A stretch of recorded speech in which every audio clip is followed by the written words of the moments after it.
அதாவது என்னன்னா வெளியே போற பணத்தை பூரா கஜானாக்கு தள்ளணும், ஊழல் இல்லாம ஊழலற்ற நிர்வாகத்தை இன்ஷூர் பண்ணணும். இது ஒரு பக்கம் திறந்து விட்டாங்க, பாயுது. அப்போ இந்த லீக்கேஜ்னு சொல்லக்கூடாது, கொள்ளை, லூட், பகல் கொள்ளை நடந்திருக்கு.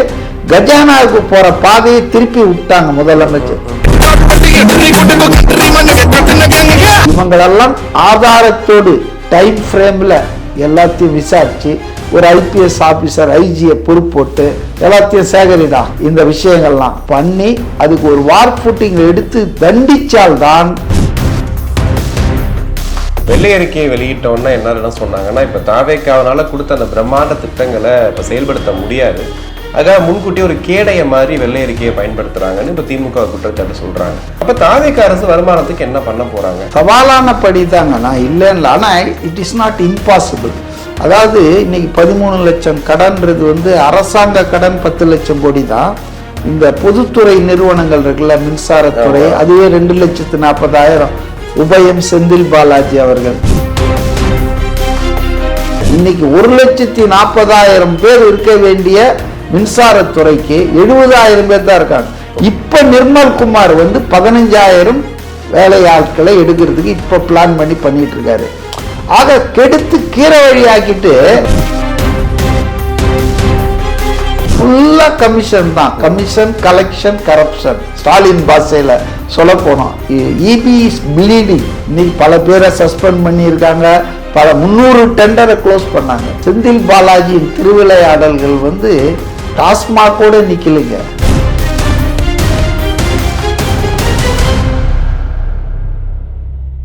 இது போன்ற வீடியோக்களை தொடர்ந்து பார்ப்பதற்கு தமிழ்நாடு டைம்ஸ் சப்ஸ்கிரைப் பண்ணிக்கோங்க. எங்களுடைய சமூக வலைதள பக்கங்களான ஃபேஸ்புக், இன்ஸ்டாகிராம், எக்ஸ் பக்கங்களை ஃபாலோ பண்ணிக்கோங்க.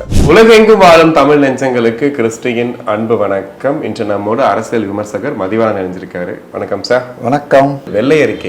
வெள்ளை அறிக்கையை வெளியிட்டோன்னா என்ன சொன்னாங்கன்னா, இப்போ தாவேக்காவனால கொடுத்த அந்த பிரம்மாண்ட திட்டங்களை இப்போ செயல்படுத்த முடியாது, அதாக முன்கூட்டி ஒரு கேடைய மாதிரி வெள்ளை அறிக்கையை பயன்படுத்துறாங்கன்னு இப்போ திமுக குற்றச்சாட்டு சொல்றாங்க. ஆனால் இப்போ ஒரு 13.18 கோடி அந்த லட்சம் கிட்ட நமக்கு கடன் இருக்கு அப்படின்னா, இந்த கடனை வச்சுக்கிட்டு எப்படி இப்போ தாவேக்கா இவ்வளோ திட்டங்களை செயல்படுத்த போகுது? அது ஒரு பெரிய கேள்வி. இப்போ மாதம் 2,500 ரூபான்னும் போதே அதுக்கான செலவினத்தையே எங்கேருந்து எடுக்க போகிறாங்க அப்படின்னு கடந்த திமுக ஆட்சியில் இப்போ அமைச்சர் மரியவில்சன் படிக்கும் போதே சொல்கிறாரு, வருமானத்துக்காக எதுவுமே பண்ணவே இல்லை, அந்த குற்றச்சாட்டையும் சொல்கிறாரு. அப்போ தாவேக்கா அரசு வருமானத்துக்கு என்ன பண்ண போகிறாங்க? இது ஒரு சவாலாக இருக்காதா தாவேக்காவுக்கு? சவாலான படி தாங்க, நான் இல்லைன்னு. ஆனால் இட் இஸ் நாட் இம்பாசிபிள். இது சேலஞ்சிங் டாஸ்க் தான், பட் நாட் ஒன் இம்பாசிபிள் டாஸ்க்னு சொல்ல மாட்டேன். மனம் இருந்தால் மார்க்கம் உண்டு. அதாவது இன்னைக்கு 13 லட்சம் கடன்றது அரசாங்க கடன் 10 லட்சம் கோடி தான். இந்த பொதுத்துறை நிறுவனங்கள் இருக்குல்ல, மின்சாரத்துறை, அதுவே 2,40,000. உபயம் செந்தில் பாலாஜி அவர்கள் பண்ணிட்டு போயிருக்காரு. செந்தில் பாலாஜி, ஆமா, இந்த கடனுக்கு காரணம் அவரு தான். சிபிஐ விசாரிக்குது இல்ல, தரமற்ற டிரான்ஸ்பார்மர்கள் விலை உயர்ந்த ரேட்டுக்கு வாங்கியிருக்காரு. டெண்டர்லாம் அப்படிதான் வருது. எல்லாமே பார்த்தீங்கன்னா ஒரு சின்ன உதாரணம் நீங்க கேட்டதால சொல்றேன். இந்த 5 வருஷத்துல திமுக ஆட்சியில பவர் ஜெனரேஷன் இருக்குல்ல, மின் உற்பத்திக்கு, அதுக்காக ஒரு பைசா கூட முதலீடு பண்ணல. மின் உற்பத்தியை அதிகப்படுத்தணும்னா, மின் உற்பத்தியை அதிகப்படுத்தணும்னா இருக்கிற அதை எக்ஸ்பாண்ட் பண்ணலாம், புதுசா இன்ஸ்டால் பண்ணலாம். எதுவுமே செய்யல, முதலீடே பண்ணல. அப்போ எப்படி இது சமாளிக்கிறாங்கன்னா, அதானி பவர், ரிலையன்ஸ் பவர், இன்னும் சில தனியார் நிறுவனங்கள் கிட்ட இருந்து வாங்குறாங்க, விலைக்கு வாங்குறாங்க, எக்ஸார்பிடன்ட் ரேட்டுக்கு வாங்குறாங்க. இது வாங்கணுன்றதுக்காகவே இதை அப்படியே வச்சுட்டாங்க. இப்ப எப்படி என் கதையை சொல்றேன், பிஎஸ்என்எல் சாகடிச்சிட்டாங்க. பிஎஸ்என்எல் இன்னும் 4Gலேயே நொண்டிக்கிட்டு இருக்குது. மற்றவன் எங்களோட போட்டி போடுறவங்க 5G 6G நோக்கி போயிட்டு இருக்கான். ஏன்னா டெலிபரேட்டா அரசாங்க நிறுவனம் சம்பாதிக்க வேணாம். ரிலையன்ஸ் சம்பாதிச்சா 1000 கோடி தருவான் பிஜேபிக்கு, அதானி சம்பாதிச்சா 5000 கோடி கொடுப்பாரு. பிஎஸ்என்எல் இருந்து எடுத்தா நாளைக்கு சிஏஜி ரிப்போர்ட் வரும், ஆடிட், அது இது எடுக்க முடியாது. ஸோ அரசாங்க நிறுவனங்களை அழித்தொழிக்கிற ஒரு முயற்சியை பாஜக பண்றது. அதே மெத்தட்ல தான் தமிழ்நாடு மின்சார வாரியத்துக்கு எந்த முதலீடும் இல்லை, ரெக்ரூட்மெண்ட்டும் இல்லை. இன்னைக்கு 1,40,000 பேர் இருக்க வேண்டிய மின்சாரத்துறைக்கு 70,000 பேர் தான் இருக்காங்க. இப்ப நிர்மல் குமார் வந்து 15,000 வேலை ஆட்களை எடுக்கிறதுக்கு இப்ப பிளான் பண்ணிட்டு இருக்காரு. ஆக கெடுத்து கீரை வழி ஆக்கிட்டு வர்ற கரண்ட்டை நம்ம யூஸ் பாத்துக்கிறோம், அதுக்கப்புறம் தீர்ந்து போச்சா திரும்ப கடன் வாங்கிக்கிறோம், அவ்வளவுதான்.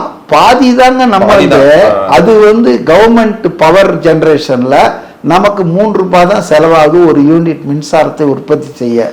ஆனா பாதி தான் நம்ம கிட்ட இருந்து வருது, மீதி பூரா நம்ம வந்து தனியார் கிட்ட இருந்து பர்ச்சேஸ் பண்றோம். அப்ப பர்ச்சேஸ் பண்ணும்போது அவன் ரேட்டு வந்து 12 ரூபாய் 9 ரூபான்றான், 4 மடங்கு. அந்த 10 ரூபாய் 12 ரூபாயில அவன் லாபத்துக்கு விற்கிறது போக இவங்க லஞ்சத்தையும் அவளை வச்சிடுறாங்க பஃபர். அப்ப கம்ப்ளீட்டா பாத்தீங்கன்னா அது லாஸ்ட்ல ஓடாம எப்படி?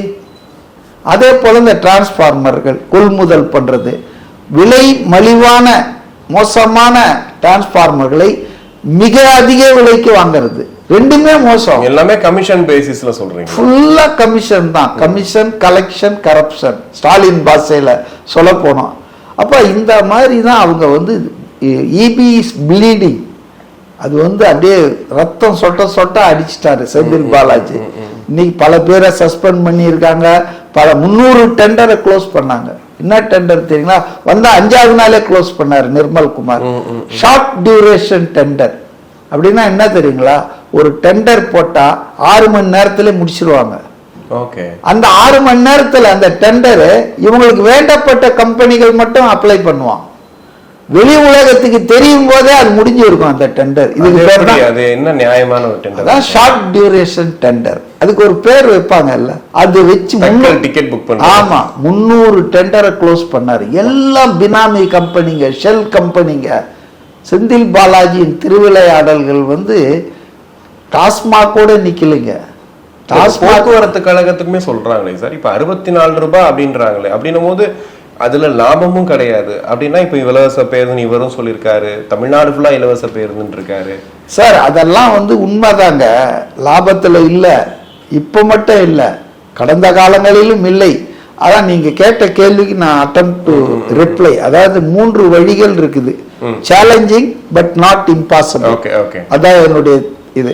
அதாவது என்னன்னா வருவாயை பெருக்குவது, 2வது லஞ்சத்தை ஒழிச்சு வெளியே போற பணத்தை பூரா கஜானாக்கு தள்ளணும், ஊழல் இல்லாம ஊழலற்ற நிர்வாகத்தை என்ஷூர் பண்ணணும். 3வது வந்து வீண் செலவுகள், அனாவசிய செலவுகளை கம்மி பண்ணணும். அத்தியாவசிய செலவுகள், சம்பளம், பென்ஷனு, வாங்கின கடனுக்கு வட்டி கட்டுறதெல்லாம் இட் இஸ் கமிட்டட். எந்த கவர்மெண்டா இருந்தாலும் அவாய்ட் பண்ண முடியாது. அதுதான் உங்க 1 ரூபாயில 64 பைசா இதுக்கே போகுது, இந்த 3க்கே போகுது. புரியுதுங்களா? அப்ப நீங்க ஒரு உதாரணத்துக்கு 100 ரூபாய் உங்களுக்கு வருவாய் வருதுன்னா 145 ரூபாய் செலவு காத்துட்டு இருக்கு வாசல்ல. புரியுதுங்களா உங்களுக்கு? இந்த நிலைமையில தான் இவங்க பைனான்ஸை மிஸ்மேனேஜ் பண்ணிட்டு விட்டுட்டு போயிருக்காங்க. இதை தான் இந்த ஒயிட் பேப்பர் சொல்லுது. அதை எம்டி பேப்பர்னு ஒரு எக்ஸ் ஃபினான்ஸ் மினிஸ்டர் சொல்றாரு. நான் இந்த சுருக்கமா நேரம் கருதி சொல்றேன். இப்போ ஊழலற்ற நிர்வாகத்தை என்ஷூர் பண்ணோம்னா, இப்போ இந்த டாஸ்மாக் அட்டைப்பட்டியில ஒரு 1200 கோடியை கஜானாக்கு தள்ளி விட்டார்ல, அது மாதிரி இன்னைக்கு எல்லா துறைகளிலும் அரசுக்கு வர வேண்டிய வருவாய் இன்க்ளூடிங் டாஸ்மாக் லீக்கேஜே இல்ல. அது லீக்கேஜ்னா கசியுது. இது ஒரு பக்கம் திறந்து விட்டாங்க, பாயுது. அதாவது கசிவது வேற, பாயுவது வேற, ரெண்டு வித்தியாசம் இருக்குதா இல்லையா? லீக்கேஜ்ன்றது 10 ரூபாய் போகும்போது ஒரு 1.25 ரூபாய் லீக் ஆனதான். இங்க 15 ரூபாய் போச்சுன்னா 10 ரூபாய் இந்த பக்கம் போயிடுது, கஜானாக்கு 5 ரூபாய் தான் போகுது. அப்போ இந்த லீக்கேஜ்ன்னு சொல்லக்கூடாது, கொள்ளை, லூட், பகல் கொள்ளை நடந்திருக்கு. கஜானாவுக்கு போற பாதையை திருப்பி விட்டாங்க முதலமைச்சர். நான் ஒரே ஒரு விஷயம் சொல்றேன் உங்களுக்கு, இடைமறிக்க வேணாம்.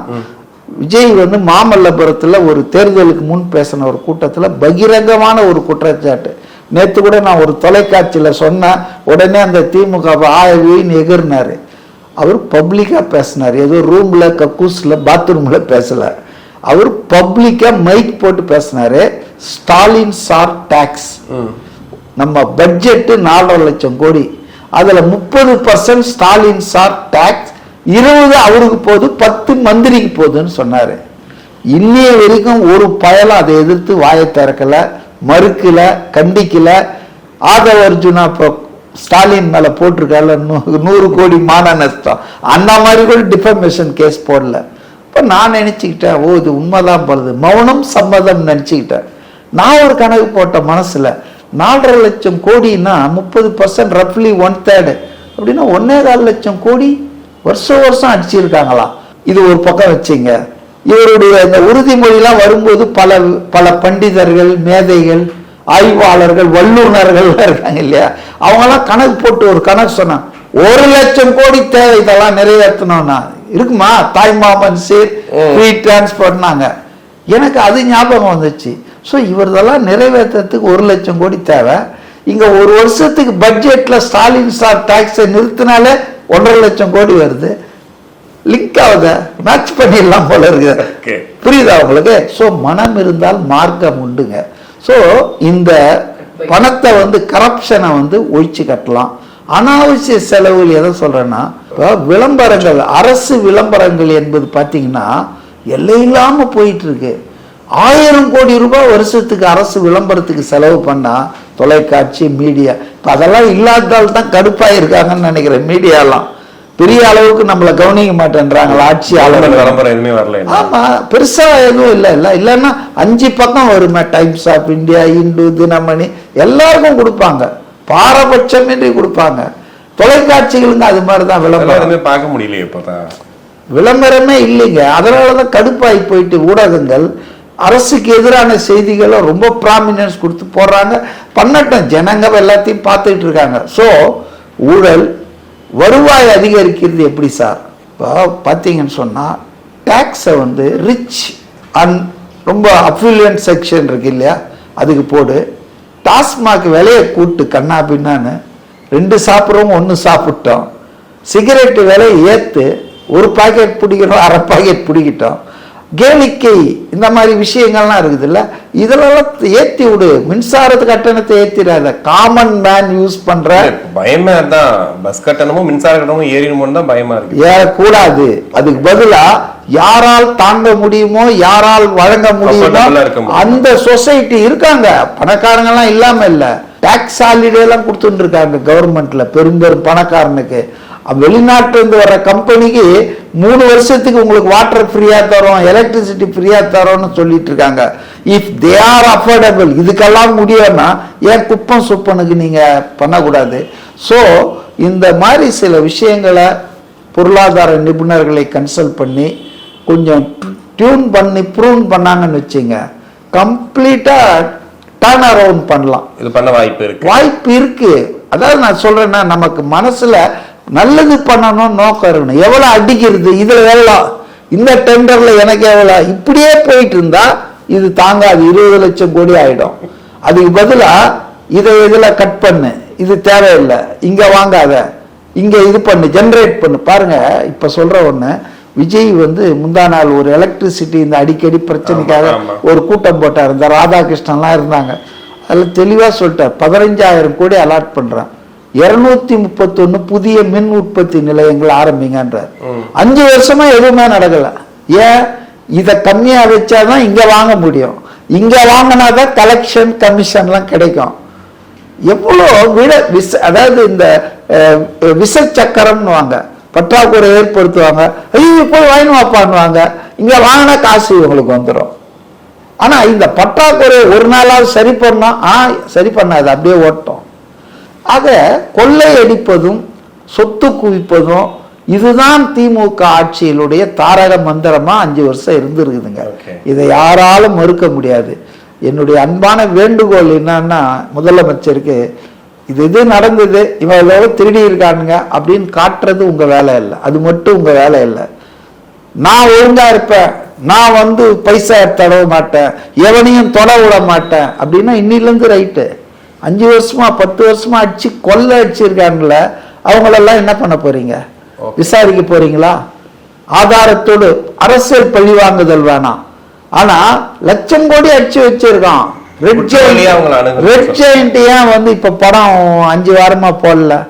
போய் பேசி பாருங்க, தியேட்டர் ஓனர், டிஸ்ட்ரிபியூட்டர்லாம் அப்படியே நிம்மதியா இருக்காங்க. ரெட் ஜெயண்ட் தாங்க தீர்மானிக்கும். ஒரு கார்டல் மாதிரி வச்சுக்கிட்டு அவங்க தான் எந்த படம் எந்த தியேட்டர் ரிலீஸ் ஆகும், எத்தனை ஷோ அந்த படத்துக்கு.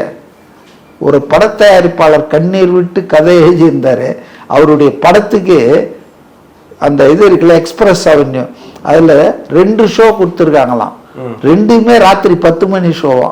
யோசிச்சு பாருங்க, ஒரு மார்னிங் ஷோ, ஒரு நூன் ஷோ, இந்த மாதிரி இருந்தா தானே ஜனங்க போவாங்க. நைட்டு 10 மணி ஷோ கொடுத்தா அந்த படத்துக்கு எத்தனை பேர் போவாங்க? ஸோ இப்படி டோட்டலா சினிமாவையே தன் கண்ட்ரோல்ல வச்ச ரெட் ஜெயண்ட் ஏன் இப்ப 6 வாரமா எங்கேயுமே படம் ரிலீஸ் ஆகல? யாரும் ரிலீஸ் ஆகுது, சின்ன படம் பெரிய படம் வருது. ஸோ தமிழ்நாட்டை சுரண்டி கொழுத்திருக்கிறார்கள். இதுக்கு ஒரு ஆளா தண்டிக்கணும் இல்ல? நீங்க பாட்டுன்னு தேர்தலில் மக்கள் தோக்கடிச்சிட்டாங்க அதுவே தண்டனை நினைச்சா அது தப்பு. அப்ப அவன் அடிச்ச பணம் 1 லட்சம் கோடி 50,000 கோடி எல்லாம் அப்படியே அமைச்சு ஜாலியா இருப்பான்.